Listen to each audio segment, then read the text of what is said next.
symbol of excellence in sports entertainment.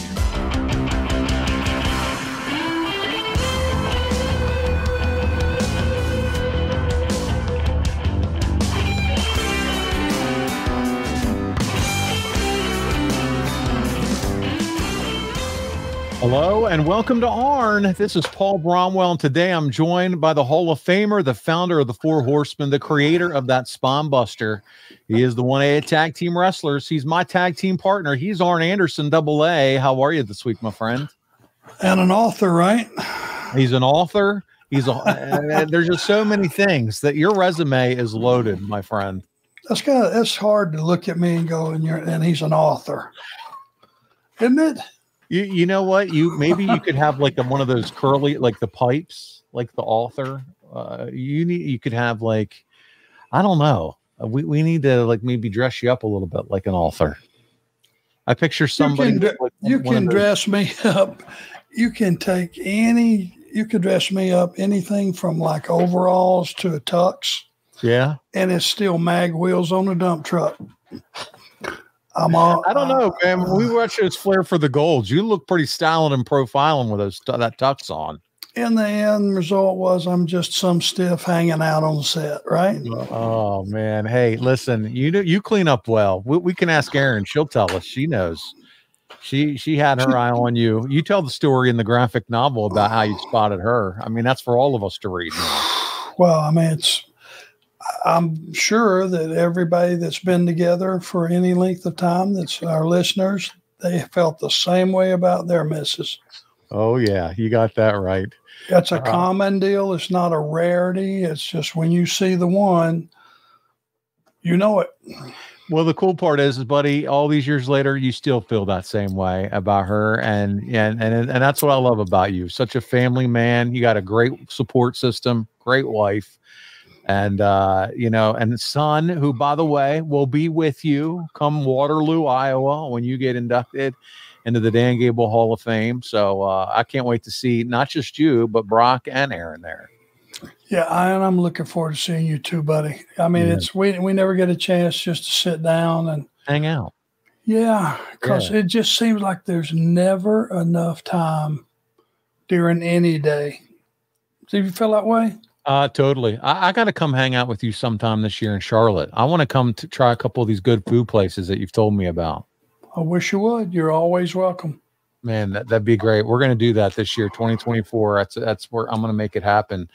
Man, I mentioned the comic. It's out. It's being delivered.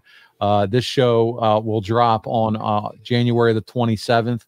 I didn't even get to ask you before we jumped on here. Is there any upcoming things that you're on your schedule, appearances you and Brock will be making as this show drops on the 27th that you want to make our listeners aware of? Well, we have. Take your time. You can look. I know your calendar's right there in front of you. While you're looking, I'll tell you guys to check out our store. You can go to, we'll make it easy for you. Go to arnlinks.com. That's where you're going to find the merch stores, the Horsemen and Arn stores. I teased it last week. We've got a brand new Hall of Fame shirt that's currently being designed by our man, JD Hope, that's going to be available to recognize Arn. Check out the Horseman jackets, hats, lots of great merch. By the way, I didn't mention this, Arn. Last week, they have now started a ladies section of Arn merchandise. So it's cut and ready as far as the merch, the way it's cut for ladies, the shirts, the sweatshirts, and all that specifically fit for, and we know this show has a lot of ladies that enjoy the Arn show. You got Amy, who we're going to jump into now, Heather, Allison, so many. You can check it out now. And Maureen, who does a great job for us behind the scenes, adding merch to the store, wanted me to make sure I let folks know, let them know the ladies now have their own separate merch opportunities and clothing line out there for the Arn show. So that's pretty cool. Maureen, I never get to thank all the people that I should, and you're one that I'm sorry that got left out. I'm terribly sorry. Thank you for coming up with this. Yes, for adding that to the store. She does a great job. And you probably just don't get enough credit. And thank you very, very, very much. Appreciate it. That's cool, man. I'm glad you did that. Yeah, she works hard behind the scenes at a moment's notice. So very much appreciative to her hard work.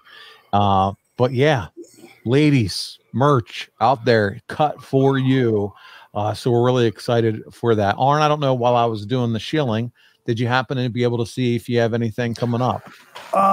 Yes, I have. It's like, I guess it's that way everywhere. Everything's a little bit slow, January and February. Okay, yeah. I saw you had some big stuff coming up in, we were going to Wheeling, in May for Russell? Well, I got Oak City coming up, which is a Comic-Con, which will be on the February the 23rd, 4th, and 5th. Where's that at? Oak City? Oklahoma City, yes. Oh, Oklahoma City. Okay. And that's a Comic-Con. It's not a wrestling event. It's Comic-Con. And our first time going there in this capacity. Brock will not be with me. He has a prior commitment. Okay. But that's probably for this set of tapings enough. But it does pick up in March. Business picks up in March, but if you're in Oklahoma City area, look at the Comic-Con. Is it Oak City Comic-Con? Is that the name of it? To be honest with you, I should be more prepared. I don't know the exact name, but it's the only one occurring on that day. That's for sure. You know what? I'm gonna. We're just doing it live here, pal, and I'm gonna look it up. What the hell? I mean, we deserve to give people the proper information. You said it was February 24th through 25th, 23rd, 24th, and 25th. All right, here we go. Fancons.com, 2024. All right, so 23rd, 24th. There is a Comic-Con, and I can't. There's a lot of Comic-Cons. I think it's if you 23rd must be a move-in day. Gotcha. Let's just go 24th and 25th. The good news is, Arno, we have some time between now and when that Comic-Con hits, so we'll make sure that we get all the details. OKC's Pop Culture Con, February 24th, 25th. Go to okcpop.com. And Dan Housen will be there, Tony Atlas, and you know who else will be there? Arn freaking Anderson. And I know that because I'm on their website right now, okcpop.com, and I'm looking at our man right now, Arn Anderson. The Four Horsemen logo's there, and that's where they'll find out all the information, okcpop.com. And there's a lot of other people that are going to be there as well, too. I think my arms are bigger than Tony Atlas's. I'm looking at Tony Atlas's right now, pal, and maybe not, right? Probably not. Maybe a little work to do, but yeah. Yeah, I don't think I could get on biceps every day, all day, every day, and never even get in the same stratosphere. Tony Atlas is a beast. To this day. To this day. That's what I'm saying. And I don't know how long ago the picture is that he used of him. But if you see him out on the circuit, does he still? He's still got some pipes. He's still in good shape. All right. Well, Arn, I know you still work out every day too. You're still looking pretty good. You're still looking good. Come on, Tom. You don't have to say that.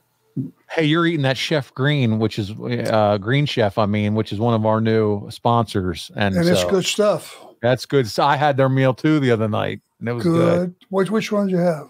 I had the chicken Alfredo. I think it was the same one that you had. Outstanding. Home run. And we're much appreciative for the guys sending us out. Yeah. A sample, and we're hooked. Yeah, I'm in. We're in like Flint, and this is the ad-free version, and we're just going off. But guys, it's a home run. Check out our social media, Arn social media. He did a video unboxing it.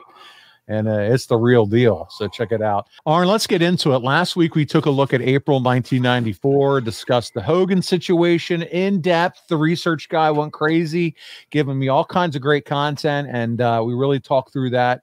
And then we revisited Flair and Steamboat in that inaugural Spring Stampede event. This week, we're going to take a break, though, and we're going to get into some fan questions. Arn, this is your favorite thing that we do here on the show. Almost. What's your favorite? That was just me being a smart ass. Oh, I love it. So listen, if you didn't get a chance this round, don't worry. We're saving these questions if you don't hear them on the show, and we'll keep using them because we do that once a month. We continue to ask Arn anything. And as it's become tradition, we don't like to break tradition. We're going to start with the first lady of the Arn Anderson fan club, Miss Amy Vaughn. And she writes, Arn, I recently had a daughter graduate college in December, and I find myself thinking about myself at her age and being nostalgic. My question to Arn is have you been going back through your career as you do that each week? Do you see finally why you were so beloved by so many? Undertaker has put you on his Mount Rushmore of wrestlers. That it's another one of those. I'm just speechless. I made his list for tag team. Yeah. Single wrestler, mechanical. Yes. And Tully and I made the list of the top four. Yeah. Not knowing which one we were, but doesn't matter. Tag teams. To get those three recommendations from that man, I mean, there's nothing I can say. I'm speechless. To Amy, so go ahead. Well, I just saying, Amy. I mean, it's a crazy thing, and I guess it's a cliche, but it's absolutely true. Sometimes, as the saying goes, you never miss something till it's gone. I have gotten more acclaim and more credible comments and kindnesses thrown my way since I've been out of the business, a lot more than I had when I was wrestling. And it's, I guess when you start going back and you have someone assess your career that has no ulterior motive, which Taker would not have, you just go, wow. You can't, it's priceless. I can't imagine when you start to hear guys like Taker talk about you in such a reverential way. It's just got to be goosebumps. Like, what, really? I mean, it's just got to be. Well, and he knows how I feel about him, and I always did. Nothing but optimum respect for that man. I was, his agent and his producer on various places around the world, and he stayed. He was your go-to guy if you had a question or anything. He was the guy that had the maturity that I would go to and go, hey, this is needs to happen. What would you do on this? Da, da, da, da. He was as smart as anybody in the room, if not smarter. And there were a lot of times I would go to him and go, what would you do here? And he was so well respected up until this moment in time by everybody in the business that it overwhelms you. Really does. To Amy's point, you've been able through this podcast to sit back and kind of watch yourself, some of the great promos, some of the great matches and clips. And hopefully, Arn, you've been able to start to understand and see why you are the national treasure that many of us think that you are. I really hope you have been able to do that. Well, thank you. Thank you very much. I don't know about that, but I don't know. I was the guy that just loved this business and sacrificed, my health, if you really want to look at it properly, but we all do. Every single wrestler sacrifices his health if you stay in this business any length of time. And certainly Taker has, and my God, anybody you name that's still around, that's been around 10 or 15 or 20 years, you do sacrifice your health, but I still say this is the most wonderful way to make a living on planet Earth. And I'm feel so fortunate that I was able to get in this business, become one of the boys, and stay one of the boys. And still operate and do a job, for the office that was expected of me, but still there was never a time that I wasn't one of the boys. And I'm kind of complimenting myself a little bit, but that's the way I viewed it. And one of the ones that people hold in high regard and put on a pedestal, even guys like Undertaker and your peers. And that's saying something. That's saying something about a career, Arn, and you should be very proud of it. So I'll just say and that. I am. Thank you. So good. Thank you for everybody out there and all your kind words. Thank you, Amy. I appreciate you. She goes on and says, what are some highlights of your career that always come to your mind when asked about your career and the wrestling business?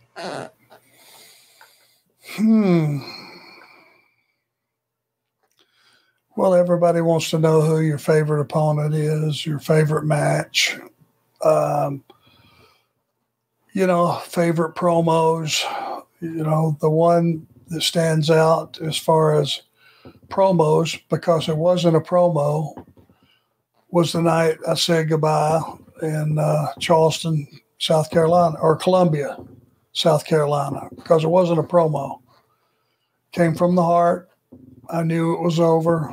I asked for some time from Eric on the show to say goodbye because I knew,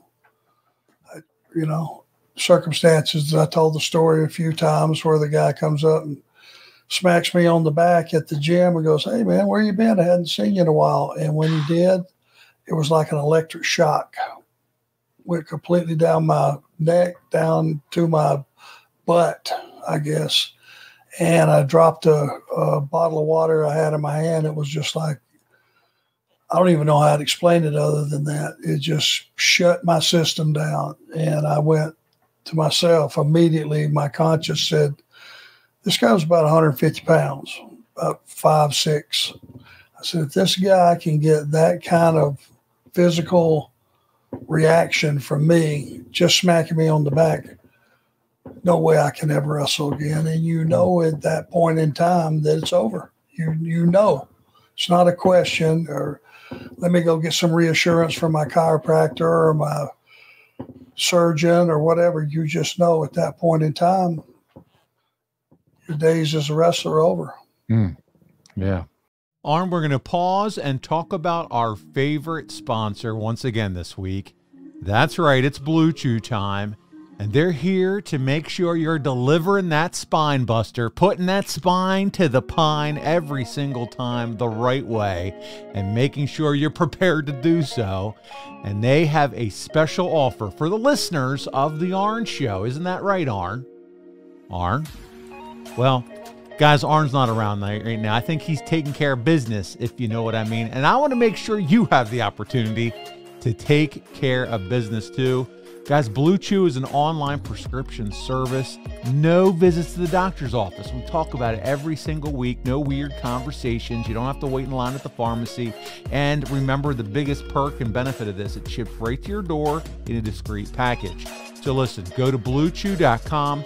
Consult with one of their licensed medical providers. They're just going to ask you a few questions, make sure you're good, your health's in order, and you can take it. And once they verify that, it's going to be at your door within days, all done online. Very easy. And if you don't like swallowing pills, no big deal. The tablets are chewable, very easy to consume. So give it a try, guys. Listen, we hear a lot of folks that listen to our show that have reached out to us directly through our show DMs and said, guys, you are spot on with what you've been talking about with Blue Chew.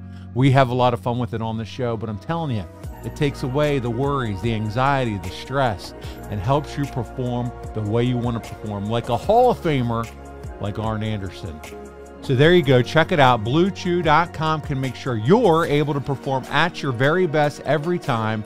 You get the opportunity to have fun, and here's a special deal for our listeners. Try Blue Chew free when you use our promo code ARN. That's right, just those three letters, ARN, at checkout.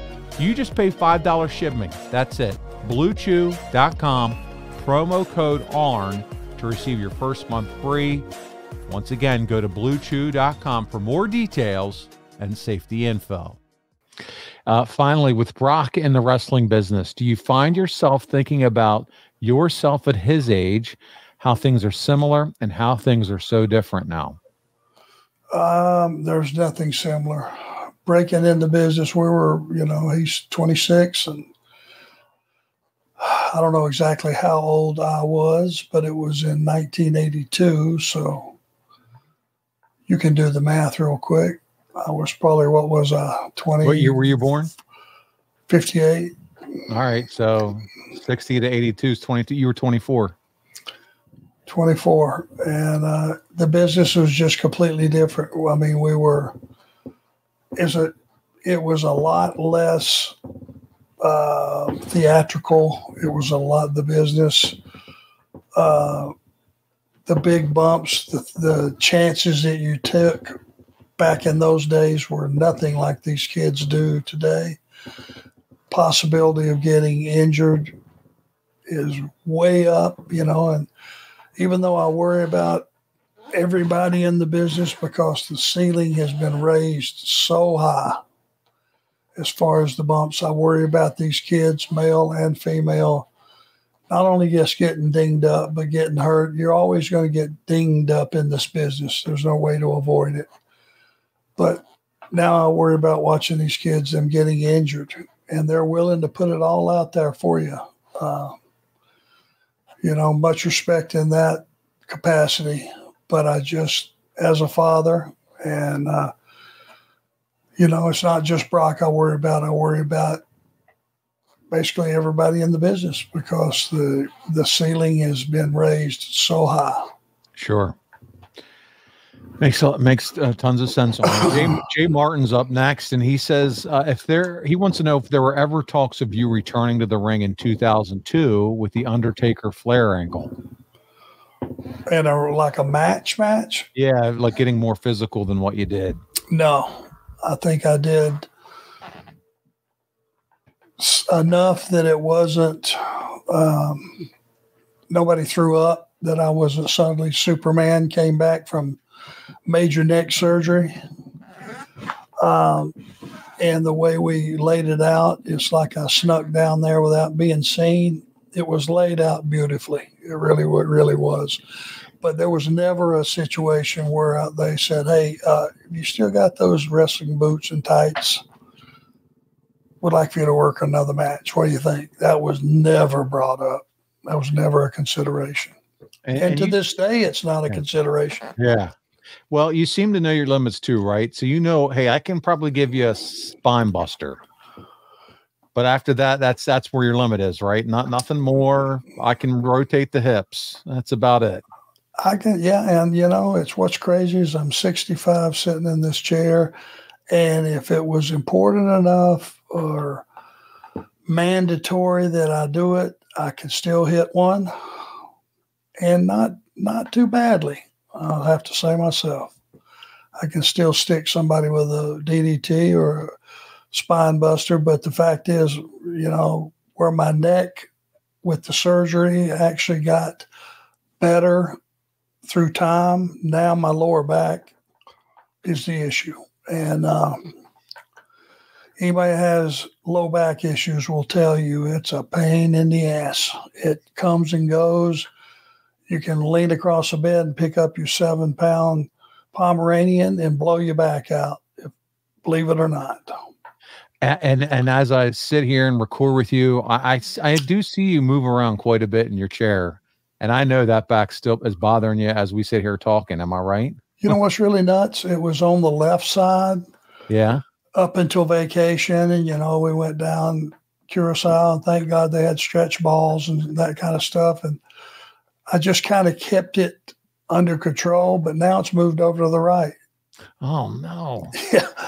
But it's not a paralyzing thing. I can get through the day. I can still get to the gym and all that. But it's just, you never know when it's going to catch. Yeah. And you just suddenly can't straighten up. And you got to love a podcast. Our buns are in the chair the entire time. So it's like, damn. Yeah, well, you're right. I mean, I apologize having to move around. Oh, no. You're good. I just know I can. For me, I just feel like, man, I can tell Arn's in pain. Well, yeah. Let me just say this just before anybody gets the wrong idea. this business does not owe me anything. I owe everything, and my family owes everything to this business. And I am not complaining because this is the fallout of, being in the business and being on planes for 40 years and being in the ring for 15 years prior to that. And just, it's part of the business, and I wouldn't change a thing for any reason. Yeah, I know you wouldn't, buddy. Chandler Anderson, no relation. I don't believe you don't have any Chandlers in your family. I don't think so. That's just a nice name, Chandler. That's kind of like, like aristocratic. It is. It is. Maybe he's an author as well. He wants to know if you could wrestle any current wrestler. So say neck, back, it's all good shape. If you could wrestle any current wrestler, who would it be?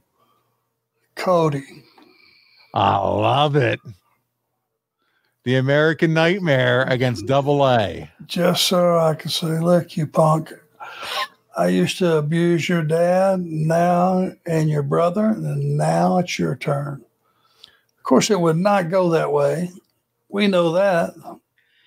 But it would be nice to set the mood and set the stage. There's a story there, isn't it? Yeah, you were the coach. He ditched you, didn't he? Well, no, he didn't ditch me. That could be the story. He was, because somehow that could be my twist on it. That's exactly right. That could be my slant. But no. I've said many times, anytime somebody, this business, guys are constantly, and you see it now more than ever, guys are jumping companies. When their contract comes due, they're moving on. It's all over the place now, which I think is great. It's like take all the wrestlers and put them in one bowl, shake it up, throw it on a table, and you have your various companies sitting there, and which is pretty cool. And I'm speaking pure kayfabe. This is just wrestling creative only. When I say he ditched you, you could theoretically say, what wasn't I good enough? What happened? Type thing. And that builds the angle to Arn versus Cody. And, I was good enough to be your coach until I wasn't. And just like a Rhodes, to turn on an Anderson. Come on. Yep. In reality, anytime you make a decision for your family in this business, it can't be the wrong one. If it's the right thing for your family. He's thriving, man. Could you imagine if he was wrestling Roman WrestleMania main event, and it is time to fulfill his destiny, which has been the story, right? Yes.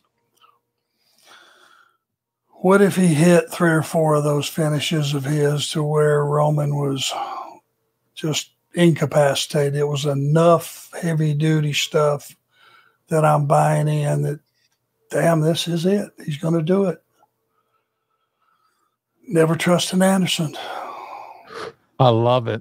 I love it. Cody, if you're listening or watching, don't forget Arn, baby. Don't forget Arn. And there's a new member of what is Roman's crew called? The Bloodline. There's a new member of the Bloodline. They know, all the Island boys know how fond of them I am. And boy, wouldn't that be the betrayal of all betrayals. I'm watching. I'm tuning in. No doubt about it. Oh, so good. Not in a trillion years would that happen, but that's that's fantasy booking at its worst or best. I don't know. Hey, this is your show. You can say and do whatever you want. I'm here for the Arn Anderson fantasy booking. Well, we started, on who would you wrestle? Yeah. Now if you could. It's Cody. There you go. Cody and Arn. There's just more than anything. There's just such a history, and I owe his dad. I owe his dad a ton. I love helping Dustin come along when he was in his early stages, and see his growth in the business. And same thing with Cody. When Cody was with Randy and DiBiase, they were great. They were great together, and I had a lot of their matches. I loved it. You talk about admiration for you, and I've heard Cody over and over talk about his admiration and respect and love for you, Arn. It's incredible. Again, and we're going back to what we said earlier with the Undertaker, the impact that you've had on this business and the guys that work in the business, and the respect and the reverence that they have. And he's another one that feels that way about you. It's awesome. Thank you. I appreciate it. All right. Well, as Gerald Briscoe says, before the headphones pop off, we are going to continue on with the questions. Another newcomer, Derek Payne. Arn, what title that you never won would you have enjoyed having a run with? Any championship titles that you think you would have had fun kind of running with? We know you were that TV champion for so long. Well, I had the tag belts. Yes. Quite a few times, and I had the TV title quite a few times. I don't really feel like I missed out on anything. I don't. I mean, I held that TV title with reverence, because you're out there every week on TV, 10, 15, sometimes 20 minutes defending that title. And I felt like, that was enough. It really was. I never felt like I missed out on anything. Yeah. And honestly, you were in WWF for a year. The whole time it was tag team. So it wasn't like you had a singles role or a run for the Intercontinental or anything like that, so it just that wasn't your deal. You were a tag wrestler there. So, well, and we were the first team that had ever won the NWA tag titles and the WWF. We were the first team to do that. That's cool. That's very cool. That'll last. Obviously now that will last for eternity. There you go. Because the options are not there anymore. Tim Angstman has a food question, our first food question of the week. We like the food questions. What are your favorite restaurants in Greensboro? I need some recommendations because I'm going there for Sting's last match. He concludes, thank you and Paul, love the show, and thank you all for your Thank you for your sacrifice to the wrestling business, Arn. Tim, thank you so much for being a faithful listener of the show. And he thanks you for your sacrifice on, but he also has that important question, favorite restaurants in Greensboro. He's going to Sting's last match. It was not ever, there was never a time that I looked at being in the business a sacrifice. It was a pleasure, privilege, and an honor to be in this business. I wouldn't swap it for one day of anything else. So sacrifice is not the right word, but I appreciate you understanding. And here's the thing with Greensboro. I always would drive back to Charlotte because it's 100 miles down the road. I never ate there. Okay. Never ate in Greensboro. Can you believe that? 40 years. You know what? Now we're putting the work back on you, Tim. Tim, when you go to Greensboro, your job is to find a place that you really enjoy, and then you got to tell Arn and I about it the next time we post for Ask Arn Anything. We want to hear what your food choice was when you went to Greensboro. How's that sound, Arn? Yeah, I like that a lot better, and I'm sure if you're a barbecue guy, I bet they got something to accommodate you. Oh yeah. Barbecue, steak, even if you find, whatever the case may be, Arn and I are all ears. We want to hear, and we hope you have a blast at the pay-per-view and Sting's last match. That's going to be a happening. They're hanging from the rafters, as they used to say, in terms of ticket sales for that event. Yeah, don't miss that, guys. It's very seldom do you have something so special. Yes. And within reach. If you live anywhere close, and if you don't, get there anyway.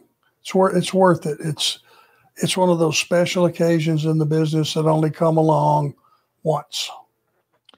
Well said. Mike Parker's up next. Do you feel the Lex Luger version of the Horsemen does not get the credit it deserves? It was a different dynamic than with Ole or Barry, and that Lex was there to get a rub and learn. But also, unlike the versions after 1988, you still had JJ and you still had Tully in the group. Yeah, I mean, the purpose was to put Lex with us because he needed to be groomed. He needed to be protected. He needed to be taught. Because when he got to Charlotte, he hadn't been in the business a long time. He had been in Florida for a while, but not very long. He was very, very green, but he just looked so incredible. It was like a hood ornament on the Horseman, when our whole thing was ability and talent. And I'll just say it, the ability, everybody could work and everybody could talk. And when you brought Lex in, he had that look that he was just, I mean, who else had a body like that at that time? I mean, it was like a Greek god. Yeah, it was. And I mean, he just added a different flavor to the Horseman.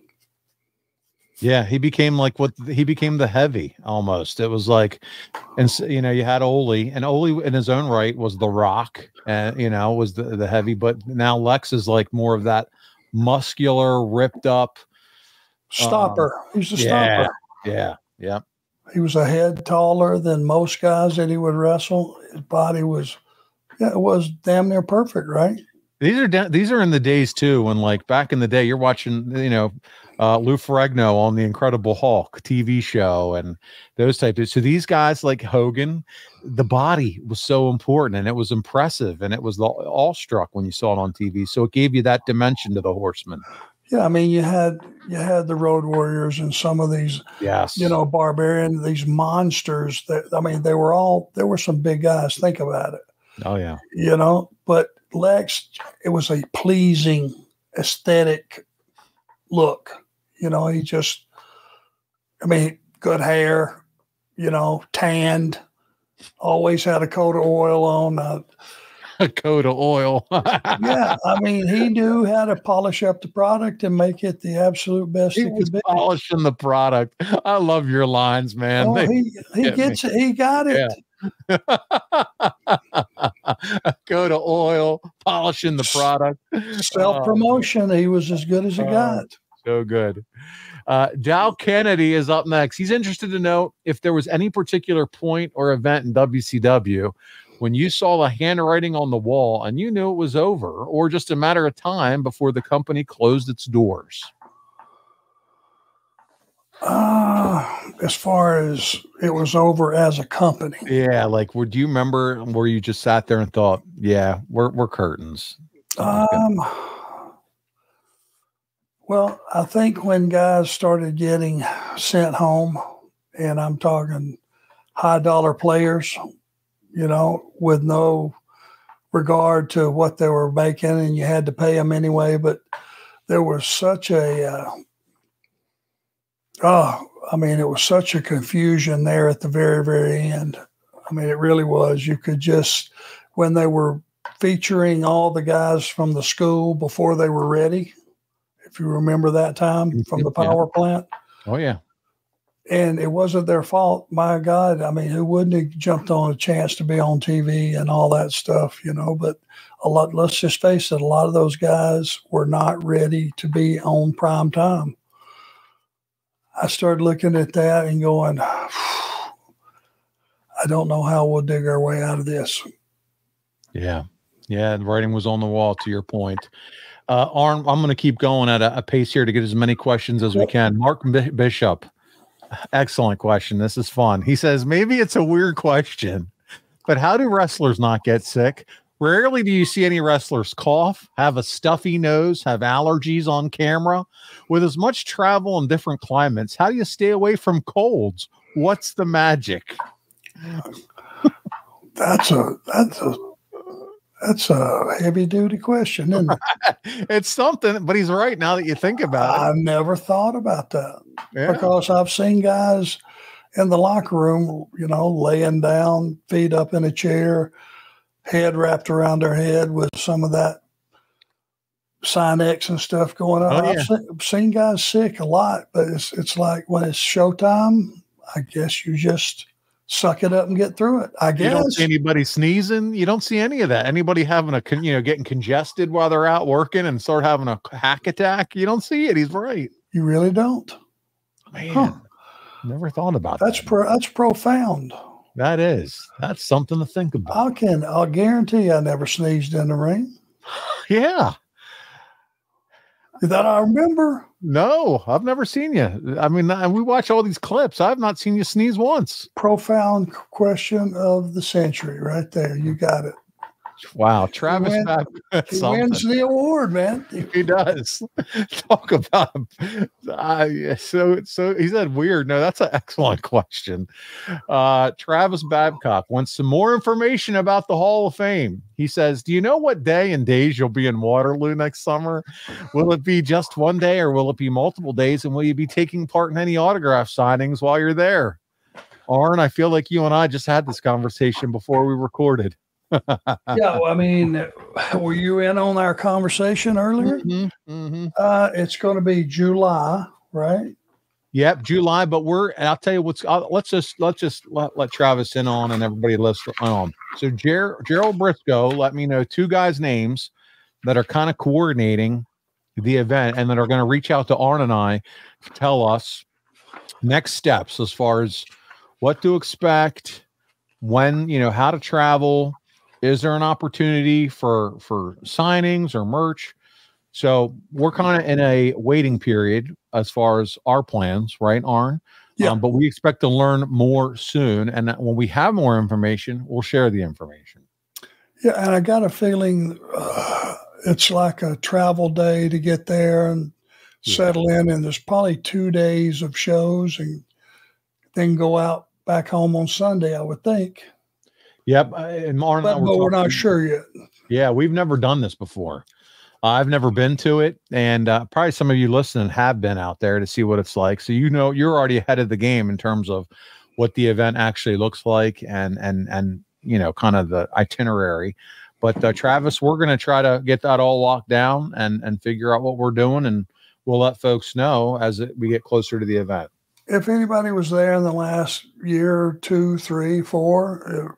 That has some information that can help us kind of just be thinking ahead on how we're going to organize this.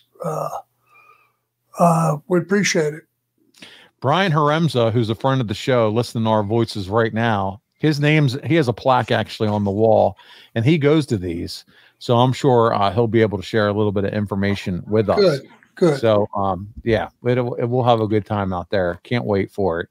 New Year's resolutions are hard, but saving money is easy with SaveWithConrad.com. You don't need perfect credit or money out of your pocket, but if you've got credit card debt, you can get rid of it just like that and skip your next 2 house payments. That's right.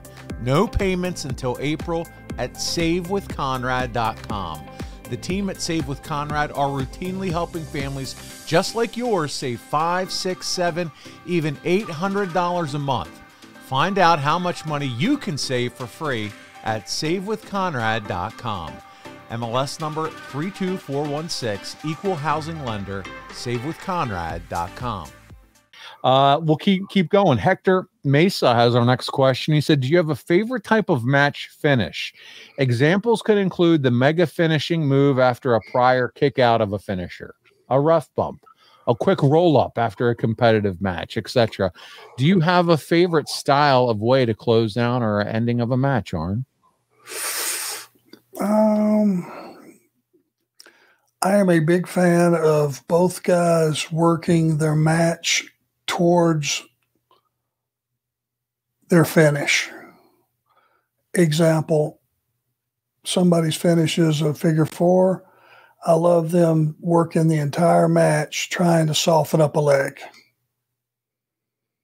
The storytelling, it just, if done well and sold properly, you get reeled in, and when you damage an area, for me, a spine buster, if I got a heat on the guy's back and stayed with the back and the back was softened up, and by the time you hit the spine buster, which could come in preferably out of nowhere, the guy was already damaged. I love the storytelling part of finishes. No, that's good. And it seems like a lost art, unfortunately, in wrestling. Doesn't have to be. Yeah. Mr. Epic is up next. He said, why do you think your humor and guys like you with similar sense of humor, such as Dean Malenko, never could translate it onto the screen television? I always thought of you as a top-notch, serious badass. Listening to your podcast since day one, I realized that you have a very dry dad joke sense of humor, and it's wonderful. I wish we could have seen more of that Arn Anderson presentation on our televisions. Because I felt like, I mean, what you get here on the podcast is the me. It's the real me. But I already, I am a smart ass. And in the locker room, I was a big time smart ass. That just didn't translate to drawing money. If you're too funny, if you're too entertaining, there's not much to dislike about you.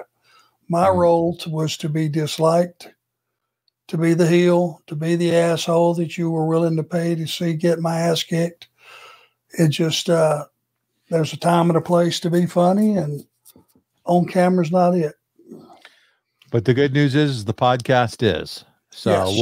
we'll keep bringing the dry sense of humor and the dad jokes, as he calls it, to the podcast. Yes, we will try to entertain you, hopefully. Yeah. Good stuff. Hey, great question. That was fun, Mr. Epic. Heather Whitley wants to know, with your book finally coming out, what is a story that is in the book that might surprise the fans? I want to let you read it, because when you read it, you're going to go, oh, God. And I'm going to leave it right there. Okay. All right. It's Heather, something that most people wouldn't share. Most people don't share. This one was important to share. To share. Yeah. Yeah. All right. Heather also wants you to tell us about Aaron and Brock's reaction to you going to the National Wrestling Hall of Fame. They were really happy for me. They know more than anybody that I've never held myself in a lot of esteem, to the point of being obnoxious. But they always, they're very protective of me, believe that or not. And I think even Aaron is equally as Brock. I think they look at my career now and they go back, and now that Brock's an adult, but Aaron has been there for all of it, and the evolution of my career, and being here this long, and now they understand the sacrifices that I made. At the time didn't seem for them, and it was always about them. It was not about being gone, was because I could give them a lifestyle that I couldn't do any other way. I could be home and work in a job, and we couldn't have the life that we've had. And it takes a while in this business to understand just how difficult it is. But now that Brock has been on those 5-hour flights and all the things, the early wake ups and all that stuff, just to a degree, it's only, I think more than anything, it's shown him the difference in today. The travel and all that stuff is nothing like it was back in my day, but he gets a little taste of it being difficult when you're sitting you get there at 2:00 in the afternoon for your flight at 4:00, and at 11:00 you're still sitting there because you've been canceled or delayed, and you end up, okay, you're canceled. Now you got to try to get your bag. You got to try to go home. All these things that are difficult about this business that no one ever sees. I think, that it's made them more supportive. He now has a deeper appreciation and a deeper understanding for not exactly, but a better idea of us and a sense of the sacrifice that you made for the family, because now he's living it to a degree himself. Yes. And that's said much better than I could have said it. Yes. No. Well, I got to listen to you talk about it. And I have seen what you said. I've seen that in Aaron and Brock as far as the protective of you, because you could, to your point, they have seen what it's done to your body. Plus, I'm sure they love the fact that now at this point in your life, they get to spend so much more time with you than they ever have, because you sowed those seeds and you worked so hard in your 20s, 30s, 40s, and 50s to a degree, that now you can finally be home and enjoy some time with them. And I'm sure they treasure it. I hope so, because I know I sure do. Yeah. Yeah. It's so cool. Nick Lenz wants you to remind us when you first met Tony Schiavone and Jim Ross for the first time. He adds, I love meeting you and Brock at Fanboy Expo in Orlando this year. So he got to meet you there. But he wants you to remind us when you first met Tony Schiavone and then Jim Ross. Well, it's funny with Jim. Jim was working for Bill Watts when I first went there as me. And I was there for 5 months. And then I left and I went to Georgia Championship Wrestling, where I spent 6-7 months. Then I went to Pensacola, where I was 14 months.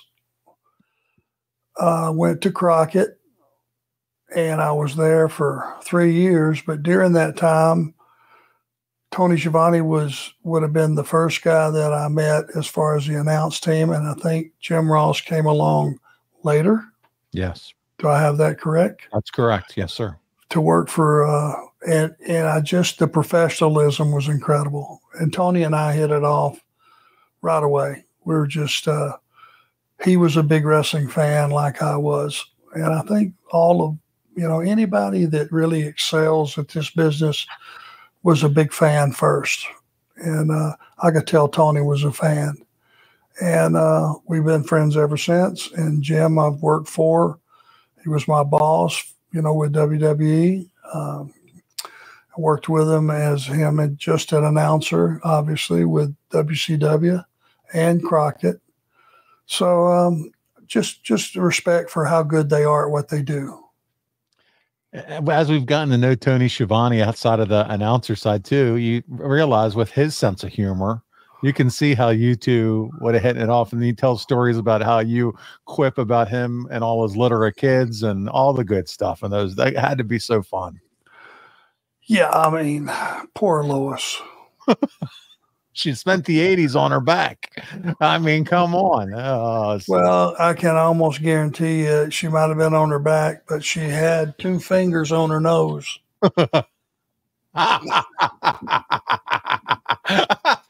I'll get through this somehow, damn it. So good. Bless her heart. Oh, she is sweet lady. Yes, exactly. Aaron Sheen has a couple questions today. First, he wants to know who you really wanted to work with other than Kurt Hennig, but for whatever reason, it never happened. They now know Kurt. They know now your go-to is Kurt Hennig. So they want to know who else could have you worked with or would have wanted to work with. Was I that adamant about it? You mentioned him a few times. Yeah. Well, yeah, it's just so easy to go to Kurt. Oh, now are we talking about as partners or working as opponents? Or I think is there just somebody that you really wanted to maybe work with in either regard, maybe as a team or against, that you never really got to? Let me think. Yeah, throwing the old curveball other than Kurt Hennig.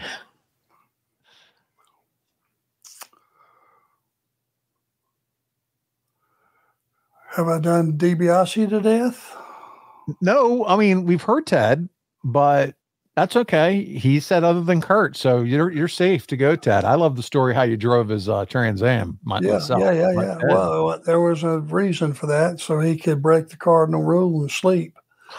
But Ted and you would have been an awesome tag team. That's what in that capacity, I would love it. I don't necessarily think we would have great matches, one of us being the baby face, because we're both heels. Yes. I'd love to been partners with Ted. Yep. Oh, big time. Yeah. His next question: are you a fan of the current product, be it whether it's indie promotions or televised wrestling?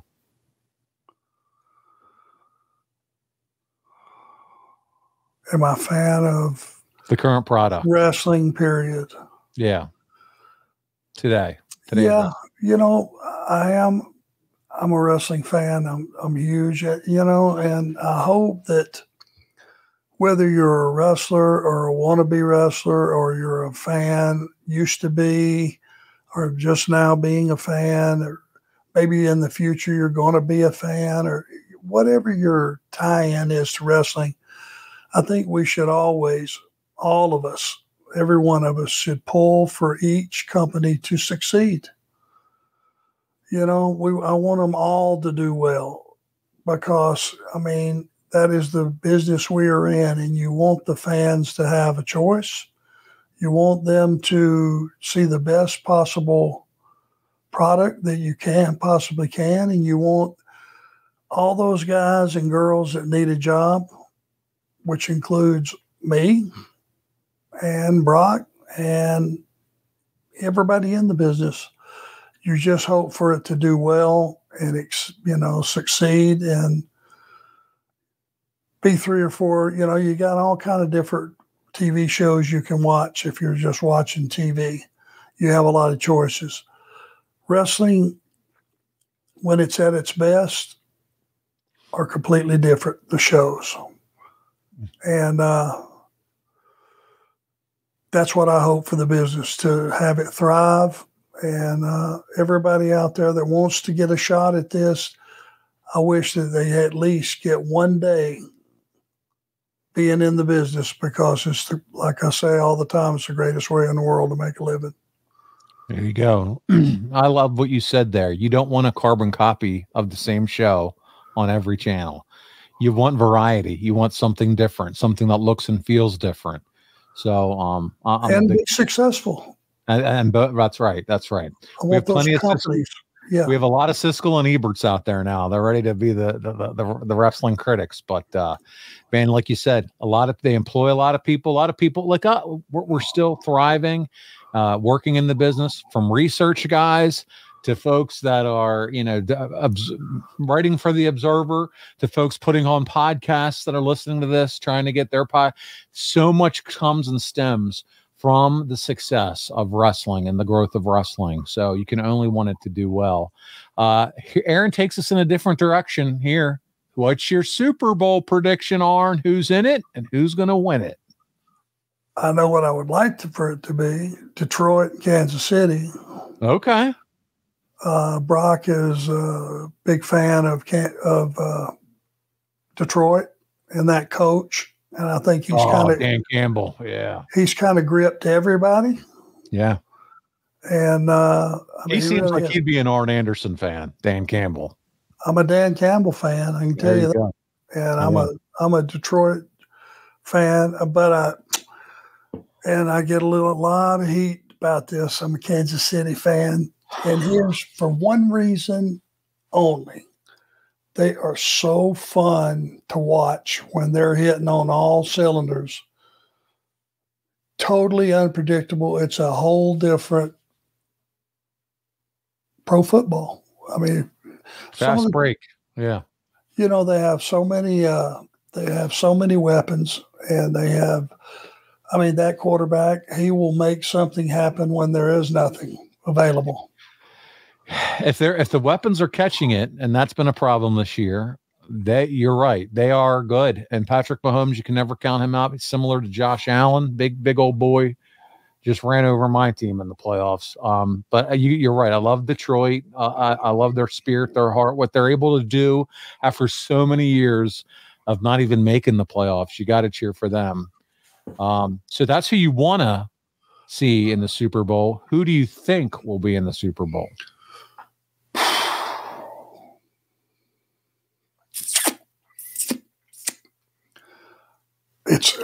I think that's the one that'll be there. Okay. Is that a possibility? So San Fran goes out. You don't think they're the number 1 seed in the NFC? Thank you for saying that, because when I'm running them down, all the teams that are still in it and all that, And for some reason, like a goof, I forget about Kansas City. I forget about them. And you're talking about weapons and pieces on that team that their defense. I mean, name it, all the weapons that they have, the receivers, the kid that we let get out of here. Yeah, McCaffrey, the running back. I mean, all those guys are just, they got a hell of a team. It's incredible. You turn around and I think Green Bay needs to rebuild a little bit more. My God, they went off. They did. They went off on the Cowboys. Now, you and I are recording this early. This will come out on the 27th. So we'll know what's going on in terms of, the next level of playoffs. But we'll see what happens. Yeah. I mean, that would be my dream game. And I don't even know if it's on anybody else's radar, but it just from a story perspective. And remember, here's one of those facts. Again, these are the W's. Our quarterback and our Kansas City team has never had to play on the road since he's been with them. Yeah. They always had home field advantage. They never had to go on the road. And again, we're way early on this podcast. Stuff could have already happened, but as we record, Mahomes hasn't gone to Buffalo yet. So after this drops, he will have already gone. So we'll find out. We will have known what happened in that game. So it'll be fun. Yes. It'll be fun. Yes. It'll be fun. We love football. I'm going to enjoy the shit out of it. Hell yeah. I love football, as I know you do. And the gentleman that had the question, I'm sure he is as well. Aaron. Yep. Let's do another question, and we'll wrap up. A wrestling historian bringing in it again with this question. When did you know Tully Blanchard was your best tag team partner? Thanks in advance. When they first put us together, we had been in a countless 8-mans and 6-mans, and it was putting Rick with us for the star power. We'd been in a lot of those, not so much tags. And then when they whittled it down and let us start working with Rock and Roll Express and some of those teams with just the two of us, he would just look at me and I knew what he wanted. Don't ask me how. Same thing with him. I would look at him. Example, guys got me in the headlock. I would look at Tully, tap myself on the thigh, shoot the guy off, drop down. As he's hitting the rope spot where Tully is, he knew I wanted to catch him in the back with a knee. Not a word was said. It was just sign language. Yeah, peanut butter and jelly, baby. You guys were just working together so smooth. And it just clicked, Yep. It really just clicked. And that rare chemistry that you don't see very often, and it really worked. He did have one more question, and we'll wrap on this one. My second question for Arn, why, and you may or may not remember, why was the main event changed from Edge versus Kane to a fatal 4-way at TLC 2010? Arn, do you have any recollection of that from 2010? Edge versus Kane to a fatal 4-way, TLC 2010. Was Edge hurt? I would have to look it up myself. I don't recall. I don't immediately. If I had some surrounding information, I might be able to recall it. But I can't place it right now. Okay. All good. Arn, it's totally okay. And a wrestling historian, I know we chat from time to time. Let me know if you have any background, because we can come back to that one as well. But Arn, that's going to wrap us up for Ask Arn Anything for this month, for January. We're going to do it again at the end of February. And don't worry if your question hasn't been asked. We're going to get to that. For those of you that follow us on ad-free shows, Arn and I are going to do a little bonus this month, a little bonus overrun of Ask Arn Anything specifically for you. So check it out, adfreeshows.com. That's where you're going to get some extra Arn content. And so we love it. Buddy, listen, next week we're going back to your career, and I can't wait. We're going to talk about everything from May 1994. WCW's traveling to Japan. Rick Rude's career comes to an untimely end. Speaking of ending due to injury, WCW will hold the last pay-per-view before big Hulk Hogan arrives. And then Slamboree 1994, a Legends reunion happens. And that'll all be right here on the Arn Show. Guys, want to make sure we also remind you about advertising with us here on the show. You can do that by going to advertisewitharn.com right now and find out how you can be advertised right here on the Arn Show. We've been doing it for years. We have a super targeted audience, and we'd love to advertise your business. So check it out, advertisewitharn.com. Arn, thank you so much for doing this with me this week. Appreciate all our sponsors. Appreciate all of everybody that tunes in every week, guys. Tell somebody about it if you're enjoying the show. If you got any suggestions, let us know. We're here for you, and we're here to just give you a behind-the-scenes look at the greatest business in the world. Well said. On behalf of the enforcer, Arn Anderson, this is Paul Bromwell, and we'll see you right back here next week on another episode of Arn